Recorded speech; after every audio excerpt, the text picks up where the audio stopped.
Salut les mobeurs! La vidéo sur la restauration de la 103 MVL de Monsieur Tétard. Donc c'est une bécane qui devrait être restaurée pour un budget de moins de 250 euros. Donc limite hein, avec les coûts actuels. Donc on verra si c'est faisable. Alors si vous regardez mon gros pull, c'est normal, dans le garage il fait 5 degrés. Franchement je comprends même pas que ça fasse de la fumée quand je respire. Mais bon, on va faire avec. Allez, fire!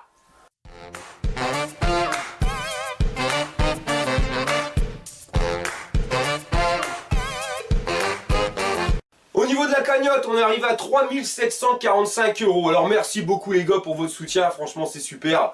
Là je crois que ce projet va pouvoir avoir lieu et vous allez voir ça va être quelque chose de pépère, hein. Ça va swinguer dans le slip. Donc normalement avec Sergio on a appelé tout le monde, hein, tous ceux qui ont participé jusqu'à samedi soir. Pour ceux qui ont participé après on vous appellera cette semaine. Mais surtout n'oubliez pas de nous envoyer un mail donc à arnoex@yahoo.fr avec votre nom, votre prénom, votre ville et votre numéro de téléphone surtout, sinon on ne peut pas vous appeler. Allez, c'est parti pour la mob à tétard. Alors l'histoire de cette mob, hein, donc c'est Francky qui roulait avec quand il était jeune, hein, donc il roulait avec sa bécane, tout va bien. Et quand il a passé le permis, comme la majorité des gens, il s'est débarrassé de sa mobilette, donc il l'a donné à son cousin, qui lui à son tour a roulé avec. Bon là je quand même soupçonne le cousin de l'avoir plié un petit peu, d'avoir un petit accident. Parce que quand on voit la tronche de la fourche, on s'aperçoit qu'elle est pas vraiment bien droite. Donc le cousin, lui, après avoir eu à mon avis son accident, il a décidé de lancer la restauration de cette mobilette. Donc il a commencé à la restaurer, mais malheureusement il l'a jamais fini et il l'a laissé dans un garage comme ça, tel quel, en pièces détachées. Là, Francky, maintenant, lui, il aimerait bien retourner avec sa mob d'antan. Donc il a récupéré toutes les pièces, hein, les pièces que je vais vous faire voir après, donc tout ce qu'il m'a donné. Et bon bah il a décidé donc de la refaire, mais malheureusement il n'a pas trop le temps avec le boulot de refaire la bécane. Donc il m'a demandé si je voulais bien lui refaire sa mobilette. Au niveau des pièces qui m'a été fournies par Francky, donc ici on a le bras oscillant, hein, donc qui a été repeint, on verra ça après. On a la tête fourche, une fourche, donc une fourche neuve, ça peut servir, hein, ça ira un petit peu plus droit qu'avec son truc complètement tordu. On a le support de garde-boue, on a un carbu, ça c'est pareil, qui est neuf, un carbu Gertner. Des poignées, pareil, neuves. Ici, on a tout un lot de câbles, donc tout ça c'est pareil, hein, c'est ce qui permettra d'éviter de les acheter. Un vario complètement d'équerre, hein, donc ça c'est clair, il est plus que mort, donc ça il va falloir voir, même l'embrayage, hein, et ça va pas bien. Dans le carton, vous voyez, il y a pas mal de petits trucs. Bon, par contre, c'est beaucoup de pièces manquantes. On a un amortisseur sur les deux. Ça va aller moins bien. Il manque le silent block. On n'a pas le guidon. Enfin, on en a un sur les deux, mais c'est pareil. Hein, donc, ça risque d'être d'équerre un tout petit peu. L'axe, pour mettre directement les cale-pieds. Donc, le moteur qui est ici. Donc, il m'a dit le moteur, je l'ai refait, t'inquiète, nickel. Ouais, enfin, je dis pas à l'intérieur, il a peut-être été fait un nickel, mais t'aurais pu passer un petit coup de nettoyage, mon pote. Hein. Il est méga dégueu là ton moteur, hein. Franchement, hein, on va foutre les mains dans la graisse. Enfin voilà les mecs, quand vous refaites un moteur, refaites-le bien, hein. Nettoyez-le à fond, c'est quand même beaucoup plus propre. Surtout que c'est plus simple quand il est démonté de le nettoyer qu'une fois qu'il est remonté. Hein. Enfin bon voilà.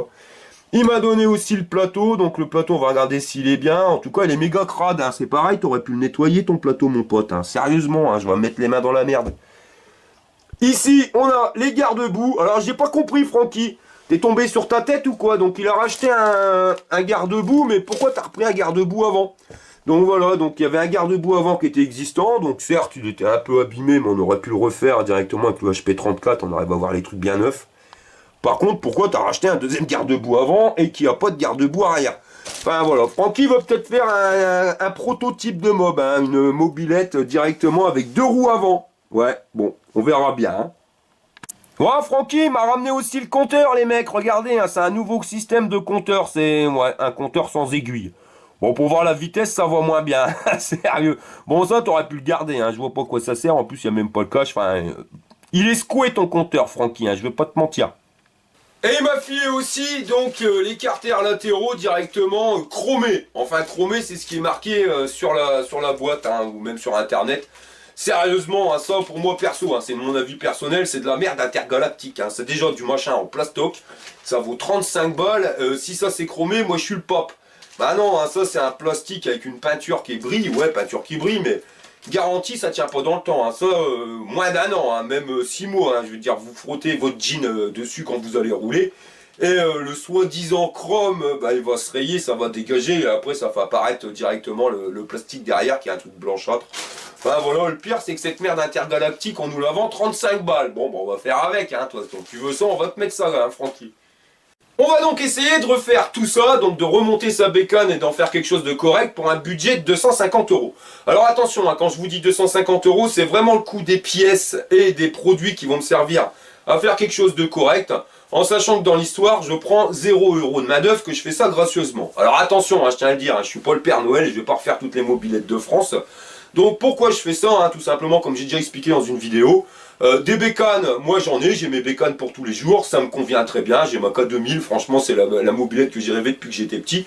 Je vois pas le but de refaire 40 et de les laisser dans mon garage, déjà j'ai pas la place pour les stocker, et même si j'aurais la place pour les stocker, stocker une mobylette pendant 5 ans sans s'en servir, vous allez voir, au bout de 5 ans, ben, elle va être un petit peu abîmée, donc je trouve ça dommage de refaire des bécanes pour les laisser pourrir dans un coin, ça serait stupide.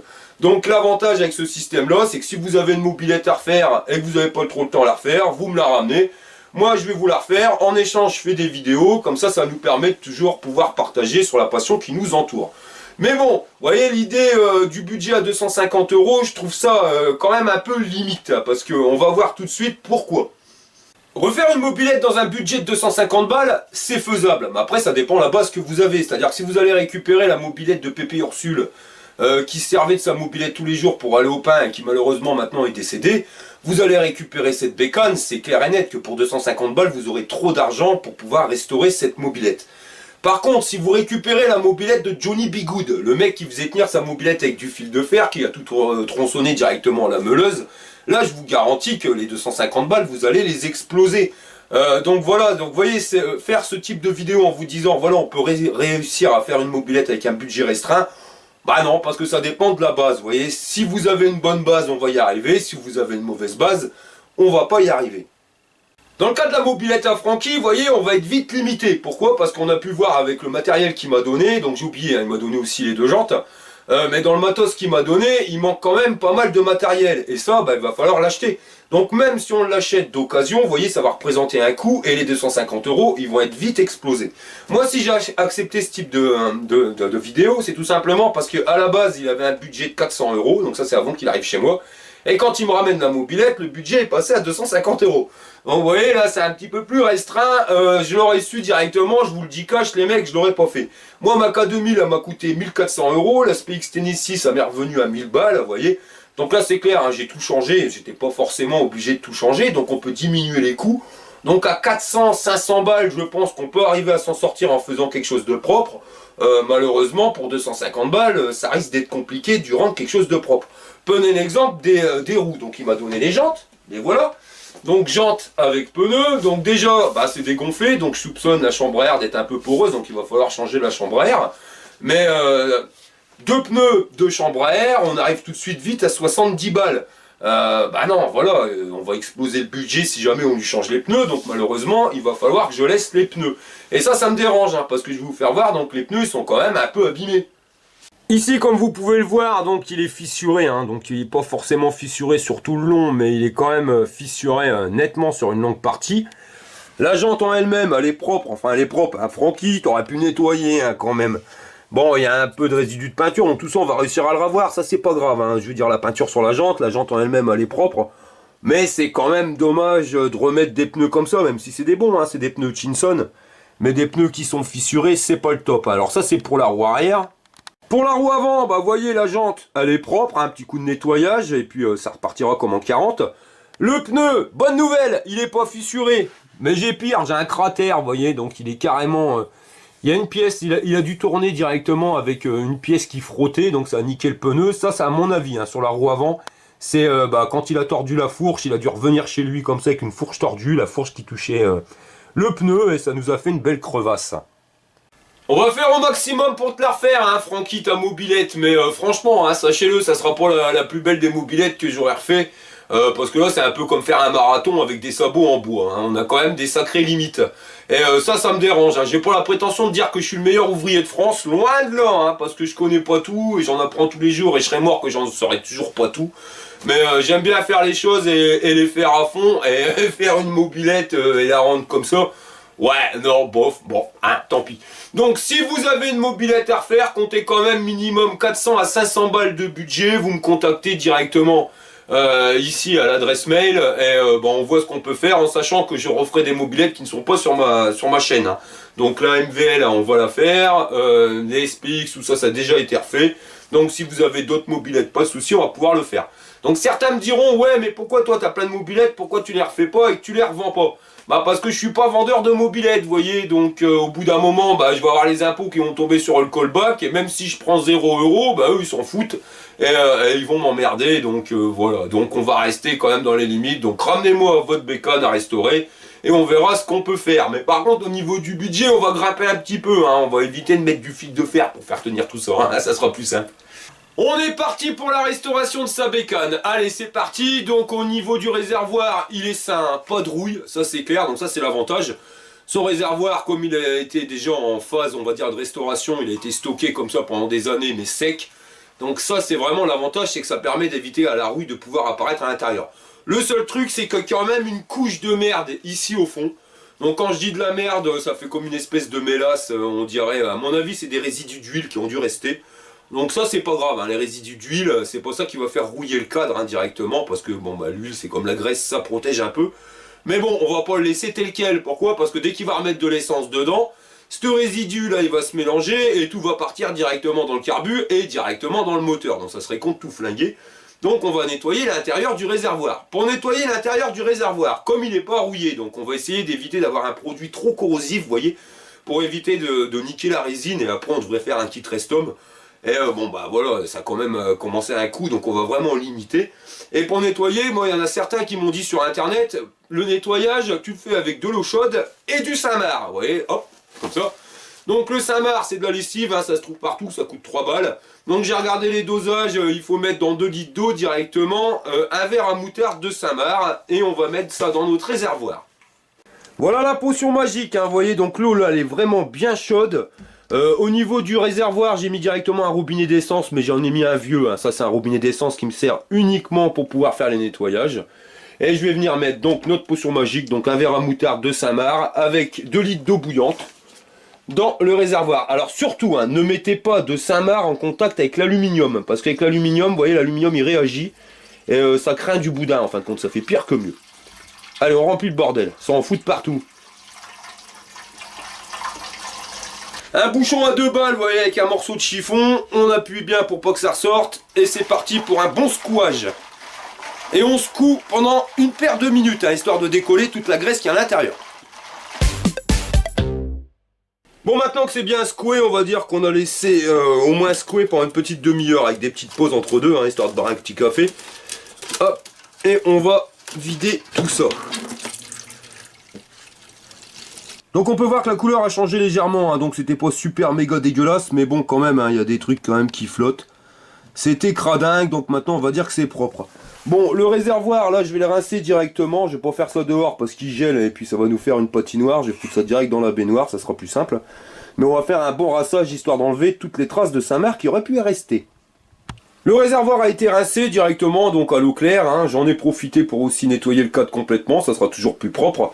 Par contre, une chose, si vous nettoyez votre réservoir de cette manière, donc à l'eau, n'oubliez pas un truc, c'est-à-dire qu'il ne faudrait pas créer un problème qui n'était pas auparavant, c'est-à-dire que si vous laissez tel quel, bah malheureusement, l'eau risque de faire rouiller directement à l'intérieur du réservoir.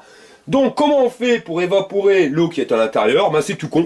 Vous allez vous servir d'un décapeur thermique. Alors attention, hein, vous le mettez en position la plus faible, et vous allez venir donc passer sur l'intégralité du réservoir, d'un côté, de l'autre, de telle manière à faire chauffer le réservoir sans être trop chaud. Pourquoi? Parce que c'est un décapeur, hein, on n'est pas là pour décaper la peinture, sinon il faudrait être bon pour tout refaire. Mais histoire de dire de faire chauffer le réservoir, et après on va venir tranquillement retourner le réservoir dans tous les sens. Comme ça, l'eau qui reste au fond, parce qu'il restera toujours un fond d'eau, eh ben, elle va venir directement sur les parois qui sont chaudes, et ça va s'évaporer directement.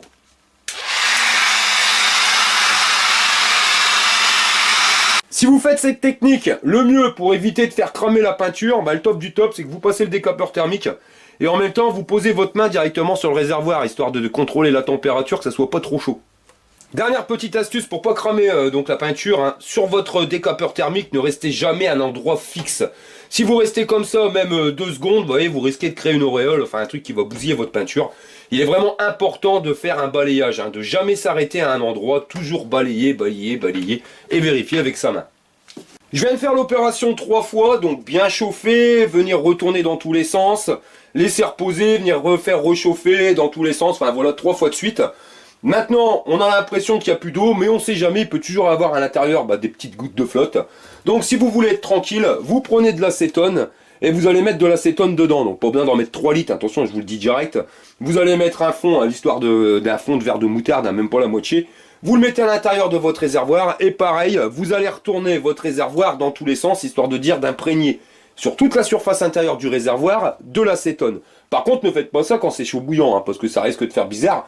Mais vraiment, donc vous laissez refroidir, vous mettez votre acétone, et l'acétone, ça a le pouvoir d'être hydrofuge, donc ça va faire chasser la flotte, et comme ça, au moins, on sera sûr que vous ayez un réservoir qui sera totalement sec à l'intérieur. Tout est propre, séché, donc on va pouvoir passer à la finition plus plus. Alors quand on regarde bien la peinture, on va s'apercevoir qu'il y a quelques griffes dessus, hein. Il y a eu quelques coups, de l'autre côté, c'est pas mieux, il y en a pas mal. Mais avant d'essayer de rattraper donc ces rayures, il faut s'intéresser à la peinture qui est dessus, parce que ça, c'est pas une peinture classique. C'est soit un thermolacage, soit une peinture époxy. Qu'est-ce que c'est que le thermolacage et la peinture époxy? Alors beaucoup nous disent sur internet, ouais c'est la même chose, d'autres c'est différent. Ouais, donc c'est grosso merdo, c'est 2 choses différentes, après ça peut être la même chose, alors c'est un peu bizarre ce que je dis. Donc là je vais pas vous faire un tuto spécifique là-dessus, hein. J'irai voir au pire une boutique qui en fait pour pouvoir vous montrer bien plus précisément ce que c'est. Mais on va rentrer, on va tailler à la masse. Une peinture thermolacage, en fin de compte, c'est une peinture qui passe au four, mais à la base, c'est pas vraiment une peinture qui est mise sur la pièce, c'est de la poudre. Alors vous allez me dire, de la poudre, ouais, comment que ça fait pour tenir? C'est vrai qu'on pourrait mettre de la poudre sur une pièce plate, bah, la poudre, elle va tenir facilement. Par contre, si vous voulez essayer de peindre cette canette de coca, vous allez mettre de la poudre va tomber par terre. Ça, c'est clair, c'est net, c'est précis. Donc comment ça fonctionne? Bah, c'est tout simplement avec un système électrostatique. Vous voyez, comme quand vous frottez un ballon sur votre pull en laine et puis après vous avez vos cheveux qui sont attirés. Bah, c'est exactement le même principe, c'est-à-dire que ça va marcher avec un peu d'électricité. Donc la pièce, elle est mise à la masse, donc au courant, hein, il y a du courant qui passe dedans. Et le pistolet à peinture, donc lui, est relié au positif. Vous voyez? Donc ça va charger donc la poudre qui part de ce pistolet à peinture, ça nous envoie de la poudre, et ça va charger cette poudre en ion positif, hein, on ne va pas rentrer dans les détails non plus, enfin toujours est-il que ça crée un système électrostatique qui fait que quand la poudre arrive sur la pièce, et ben la poudre elle reste collée, vous voyez. Donc on a la possibilité de peindre des pièces à la verticale. Une fois qu'on a mis la poudre sur cette pièce, on va la mettre au four, alors je ne sais pas à combien de degrés, mais ce qui va nous permettre d'avoir un rendu donc comme ceci, vous voyez, une peinture bien lisse. Dans le thermolacage, il existe plusieurs sortes de poudres. Donc vous pouvez trouver des poudres, 36 sortes de poudres, dont la poudre époxy. Donc vous voyez, vous pouvez avoir un thermolacage à l'époxy. Par contre, il existe aussi une autre sorte de peinture époxy. Donc ça, c'est souvent c'est les peintures qu'on trouve qu'on fait en pistolet directement. C'est quoi? C'est exactement le même principe que de la résine bicomposant à l'époxy. C'est-à-dire que vous allez rajouter un durcisseur directement dans cette peinture. Ça devient même peut-être une résine. Après, je ne voudrais pas dire de bêtises non plus. Mais l'époxy va faire que ça fait un durcisseur. Et votre peinture, donc liquide, va arriver sur votre cadre et sera beaucoup plus costaud. Ça peut aussi se trouver en bombe. Alors je ne sais pas si vous avez déjà vu, vous avez des bombes avec un percuteur en dessous. Vous avez une petite cartouche. Là, vous venez taper dessus. Enfin, il faut venir taper la bombe directement sur le plan de travail. Et la résine époxy qui est à l'intérieur, ça va se casser, ça va directement se mélanger à la peinture.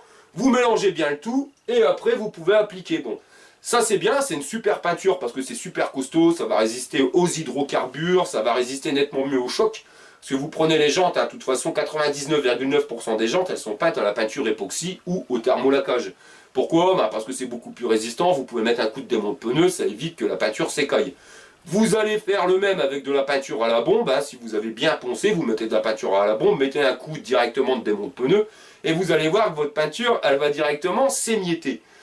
Les inconvénients qu'on peut avoir sur cette peinture, donc une fois qu'elle est posée, franchement, moi j'en vois pas. C'est franchement la meilleure des peintures, c'est celle qui va durer le mieux dans le temps.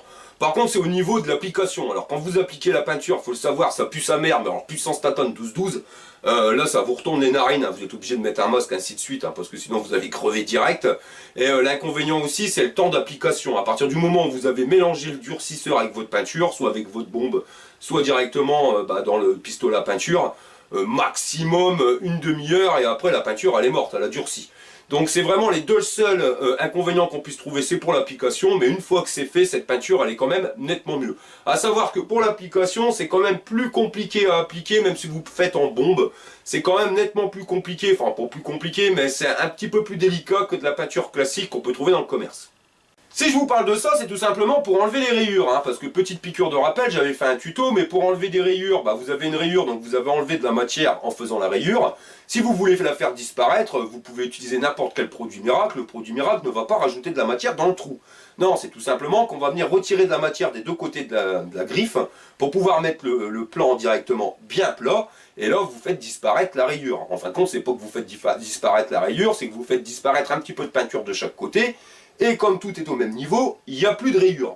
Mais là, notre peinture, comme elle est super costaud, vous allez pouvoir utiliser tous les polish que vous voulez. Vous n'arriverez jamais à le faire. Si, on va y arriver, mais il va falloir une paire d'années. Il va falloir frotter, frotter, frotter, avoir le bras stallone, et au final, ça va encore se voir. Pourquoi? Parce que du polish, c'est quoi? C'est tout simplement de la pommade avec dedans des micro-billes. Donc plus c'est abrasif, il y a des niveaux d'abrasivité, plus c'est abrasif, plus les billes sont grosses. Mais voilà, c'est pas suffisant pour venir attaquer cette peinture et venir faire quelque chose de propre. Donc si vous avez sur ce type de peinture, vous avez des rayures, si vous voulez pas perdre votre vie, c'est tout simple, hein. Vous prenez du papier ponce 2000, vous prenez une cale en caoutchouc et vous allez venir frotter donc la surface à enlever la rayure, et vous allez enlever en fin de compte avec votre papier ponce à l'eau, vous avez enlevé la matière des deux côtés, comme ça la rayure elle va être au même niveau, et là vous faites disparaître la rayure. Dans notre cas, je vais pas trop le faire ce système là, parce que je sais pas si la peinture donc époxy qui a été posée dessus est assez épaisse. Je vais vous montrer. Autant sur ce type de griffe, vous voyez, on arriverait à le refaire, je pense. Ici c'est pareil, alors là vous voyez c'est vraiment léger, donc ça on arrivera à le refaire sans problème, même au poli je suis sûr qu'on arrive à l'enlever ça. Mais quand on regarde bien, vous voyez, quand on regarde de loin, ici, et ça c'est pas une rayure, je me demande si c'est pas dû à un manque de peinture, et on dirait qu'on voit l'après en dessous, donc l'après blanc. Le souci c'est que si je commence à venir avec mon papier ponce et que je vais retirer de la matière, si je veux remettre tout le monde au même niveau, on risque d'avoir des nuances de couleur, vous voyez, de refaire apparaître le blanc derrière. Donc je ne vais pas tenter, hein, parce que si je tente ce type de restauration, ce qui risque de se passer, c'est qu'on va avoir une peinture bariolée, un truc dégueulasse. Donc on va dire, Francky, tu le feras toi-même. Ce que je vais faire sur son cadre pour avoir une belle finition bien brillante, je vais tout simplement faire un lustrage. Donc un lustrage par rapport à un polissage, c'est quoi? Le polissage, c'est à l'intérieur avec des billes abrasives, histoire de dire d'essayer de récupérer les rayures. Un lustrage, il n'y a pas de billes abrasives, il n'y a rien, c'est tout simplement de la pommade qui va nous laisser directement un film protecteur et qui va nous faire briller le tout. Pour ceci, je vais l'appliquer directement avec du coton, pas cher cousin de chez Action, ça vaut moins de 2 balles. Donc j'avais acheté ça pour faire sur la Golf. Sur la Golf, j'avais pas trouvé ça terrible, parce que c'est vraiment petit. C'est-à-dire que vous allez prendre du coton, vous allez vous retrouver avec ça. Imaginez, vous tapez un capot complet avec un truc de 3 cm², non, c'est la misère. Mais bon, sur une mobilette, pour aller dans les coins et ratacoins, ça sera quand même nettement plus pratique de le faire avec un coton. Et voilà, donc il m'a quand même fallu une bonne heure et demie, 2 heures pour le faire complet, vous voyez, mais c'est quand même nettement plus propre. Là, on va dire qu'on récupère une bonne base pour le remontage. Donc maintenant qu'on est dans le nettoyage, on va en profiter pour faire les jantes, comme vous pouvez le voir, les jantes qui ont été tachetées de peinture. Donc il y a la peinture d'origine, thermolaquée certainement, et au-dessus, il y a du peindre, je sais pas ce qu'il a foutu tonton Francky, mais il a dû peindre un truc et il en a foutu partout sur la jante. Donc je vais vous montrer une petite astuce à 2 balles, pour pouvoir retirer la peinture qui a été rajoutée et garder sans abîmer en fin de compte la peinture qui est en dessous. En fin de compte, vous vous embêtez pas, vous prenez directement de l'acétone. Gros que t'as fait là? Je suis en train de faire la mobilette à Francky, mon pote. Mais elles sont bien dégueulasses ces gens. Je sais pas qui les nettoie quand même. Je vais pas lui rendre comme ça, ça béconne quand même.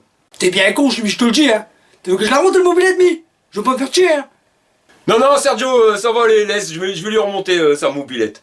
Mais ses pneus sont tout niqués, tu vas les corriger quand même. Bah avec le budget qu'il m'a donné, franchement Sergio, ça va pas être évident de les changer, hein. Je crois qu'il va falloir les laisser comme ça. Hein.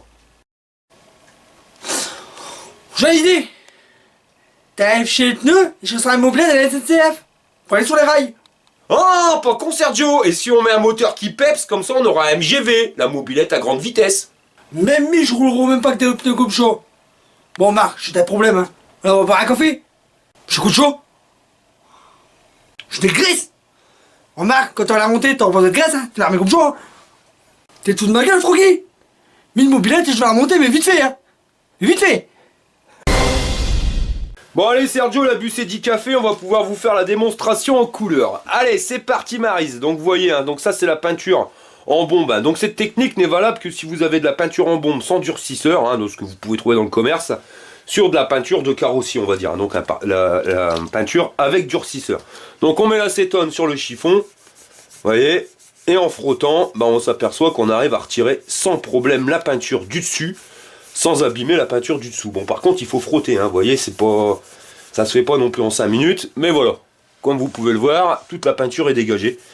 Et on va pouvoir donc faire ça sur toute la jante, pour réussir à avoir une jante, on va dire, couleur d'origine, ce qui fera quand même nettement plus propre. Quand c'est fait, vous voyez, vous rincez directement, hein, donc vous passez un coup de lingette, ou franchement vous nettoyez à grande eau, histoire d'enlever toutes les traces d'acétone. Bon là j'ai pas pu finir complètement la jante parce que ma bouteille d'acétone est vide, donc je vais devoir aller en rechercher. Mais pour éviter que ça continue de réagir, vous voyez, on va enlever tout ce qu'il y avait comme acétone sur la jante. Et une fois sec, il ne nous restera plus qu'à mettre un petit coup de polish, histoire de récupérer vraiment un brillant exceptionnel. Bon bah l'autre côté je l'ai pas encore fait, mais comme je vous l'ai dit, j'ai plus d'acétone, donc je vais aller chercher directement. Donc ça c'est pareil, hein, je vais démonter directement la couronne, parce que bah, la couronne elle est plus que morte, hein, comme vous pouvez le voir, c'est pointu de chez pointu. Donc on va lui changer le kit chaîne, parce que c'est pareil, la chaîne n'était pas fournie avec, hein, il n'y en avait pas. Après je regarderai donc si les garnitures de frein sont bonnes. Enfin voilà, on va faire un grand nettoyage déjà sur les jantes, ça sera déjà une bonne chose de faite.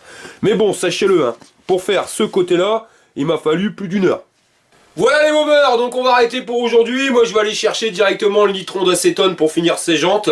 On se donne rendez-vous sur la prochaine vidéo. Donc là je vais faire un listing complet de ce qui me manque exactement. Pour l'instant le coût de revient, bah, c'est 0 €. Hein. De toute façon c'était un verre à moutarde de Saint-Marc, enfin 2-3 conneries que j'avais dans le placard. Donc ça coûte que dalle, mais on va vraiment faire le listing complet pour voir exactement là où on va pouvoir tirer un petit peu le prix.